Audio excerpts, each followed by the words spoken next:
भारत एक बार फिर से अंतरिक्ष से समुद्र की निगरानी को नई ऊंचाई पर ले जाने वाला है। इसमें 2 नवंबर 2025 को इसरो अपने ताकतवर रॉकेट LV-M3M5 से CMS-03 संचार उपग्रह लॉन्च करेगा। 4,400 किलोग्राम वजनी ये उपग्रह भारत का अब तक का सबसे भारी संचार सैटेलाइट है, जो कि भारतीय नौसेना के लिए समुद्र की आंख साबित होगा। वहीं लॉन्च श्रीहरिकोटा के सतीश धवन अंतरिक्ष केंद्र से शाम करीब 5:30 बजे होगा। ये रॉकेट पहले चंद्रयान 3 मिशन को जो है सफलतापूर्वक लॉन्च कर चुका है। अब इसकी 5वीं उड़ान से भारत की सामरिक और संचार शक्ति को नई दिशा मिलने वाली है।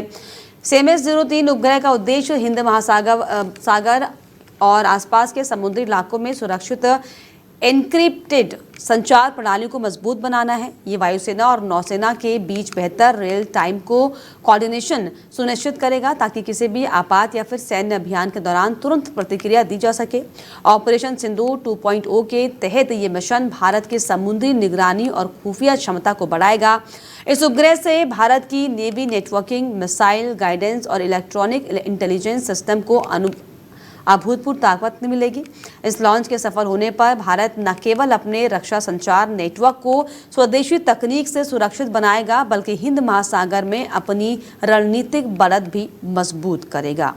तो भारत के लिहाज से बहुत बड़ी खबर, ऑपरेशन सिंदूर 2.0 से जो है नौसेना की ताकत बढ़ेगी। और इसी पर ज़्यादा बातचीत के लिए हमारे मैनेजिंग एडिटर रमेश ठाकुर जी जुड़ गए। रमेश जी, जिस तरीके से अब जो भारत की अब ये नई ताकत ऑपरेशन सिंदूर 2.0 के जरिए दिखने वाली है, साफ समझा जाए कि अब दुश्मन जो देश है उनके छक्के छूटने वाले हैं।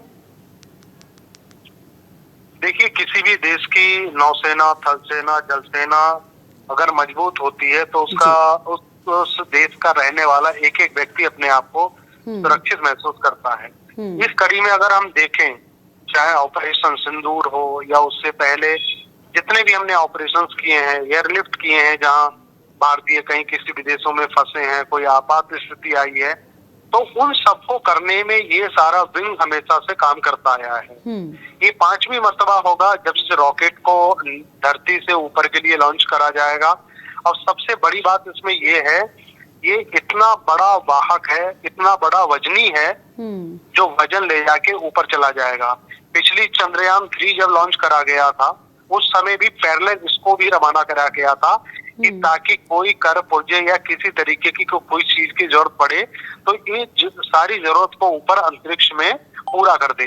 अब क्योंकि 2030 तक हमारा स्पेशल एक स्पेस में सेंटर स्टेशन हमारा बनने वाला है, जिसमें अभी अब क्या होता था, हमारे जो भी रॉकेट होते थे और जब ऊपर उतारते थे, जो जैसे अमेरिका का नासा का बना हुआ है स्पेस सेंटर, तो उसकी हम मदद लेंगे। लेकिन आने वाला वक्त ये होगा कि हम स्वदेशी हो जाएंगे, आत्मनिर्भर हो जाएंगे, हमारा भी एक अंतरिक्ष स्टेशन वहां पे होगा। अब बात आ जाती है इस रॉकेट को। ये रॉकेट अगस्त में ही लॉन्च किया जाना था, लेकिन कुछ तकनीकी खामियों की वजह से इसको रोका गया। तो अब उसकी जो डेट मुकर्रर हुई है, कल इसको छोड़ा जाएगा। तो तकरीबन सारी जो तैयारियां हैं वो पूरी हो चुकी हैं और कोई ऐसी बात नहीं है कि किसी तरीके से कोई दिक्कत है। देखो, नासा के बाद इसरो दूसरा स्पेस ऐसा हब बन चुका है जिसकी ओर पूरी दुनिया देख रही है। जापान भी देख रहा है, चाइना भी देख रहा है। उनको पता है अगर नासा का अगर कोई टक्कर दे रहा है तो भारत का इसरो है। तो इसरो किसी भी सूरत में पीछे नहीं है, चाहे छोटा रॉकेट हो या बड़ा हो, किसी भी तरीका को, वो सारे के सारे मैकिंग कर पुर्जे वगैरह भारत में निर्मित हो रहे हैं। और भारत के वैज्ञानिक इतने सक्षम हो गए हैं, वो हर चीज को बनाने में आज सक्षम है और कहीं कोई दिक्कत नहीं आ रही है। बिल्कुल, जाहिर तौर पर ये भी समझे जी कि इसरो का जो ये अब नया मिशन जो लॉन्च हो रहा है, जाहिर तौर पर ये जो स्पेस की दुनिया में एक भारत के लिए जो है एक नया अध्याय गढ़ने को तैयार है स्पेस डिफेंस में। इसमें कोई दो राय नहीं है, क्योंकि जो झंडे हमने गाड़ने थे स्पेस को लेके वो हम गाड़ चुके हैं, उसमें बताने की जरूरत नहीं है। बस अब हम जो करते हैं उस पे दुनिया तमाशा के तौर पे, और क्या कहते हैं ना, एक बंदर जब अपना नाच दिखाता है तो दूसरे लोग सिर्फ तालियां बजाते हैं, तो सिर्फ पूरी दुनिया ऐसा कर रही है। जब हम लोग कुछ भी करते हैं तो पाकिस्तान घर में घुस जाता है। पाकिस्तान देखता है कि काश हमारे पास भी इतनी शक्ति हो कि हम ऐसा कर पाए। ऑपरेशन सिंदूर में देखा ना, हम तो अकेले लड़ रहे थे, हमारे पास किसी का सहयोग था नहीं और हमें सहयोग की जरूरत नहीं है। अब उनको चाइना से लेके तुर्की से लेके किस किस देशों का सहयोग उनको लेना पड़ा।